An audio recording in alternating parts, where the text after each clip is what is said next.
Скапо е. Скапо е. Сега бев да купам леп со парче, 60 денари од фурна. Би рекол да, дека е драстично поскапо од лани преклани.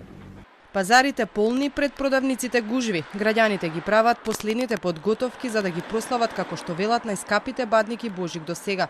Урми, гравче, костени ореви, овоше, тиква, риба, лепче со паричка е она што ќе биде поставено на семејната трпеза.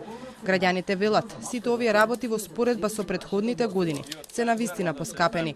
Пред празниците не забележале некое значително поевтинување.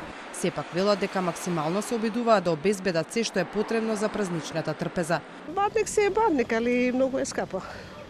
Иначе мора да си подржуваме овие празници. Баш како што на цените не се баш намалени.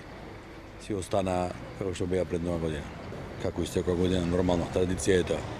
Поготово кога спорам пред 10 години сега, млеко 30 денари, сега 70, сам повеќе од дупло. Така да. Уште на почетокот на минатата година, цените на производите почнаа сериозно да растат. Поскапувањето ја вивна инфлацијата која достигна речиси 20%.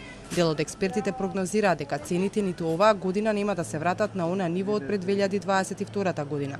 Напротив, очекуваат поскапувањето да продолжи. За месеците октомври 2022-2021 растот на платите е 13,6%, но растот на трошоците на живот за истиот период е 19,8%.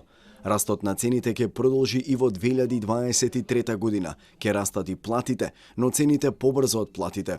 Со поголемите плати ќе купуваме се помалку, нешто што чинело 100 денари во 2021, на крајот на 2022 ќе чини 120 денари, а на крајот на 2023 уште 7,2% повеќе на тие 120 денари или најмалку 129 денари.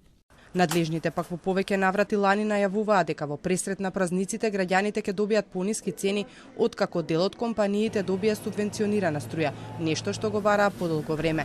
Но намалувањето беше незначително. Сега пак производителите најавуваат поголемо поевтинување до крајот на месецов.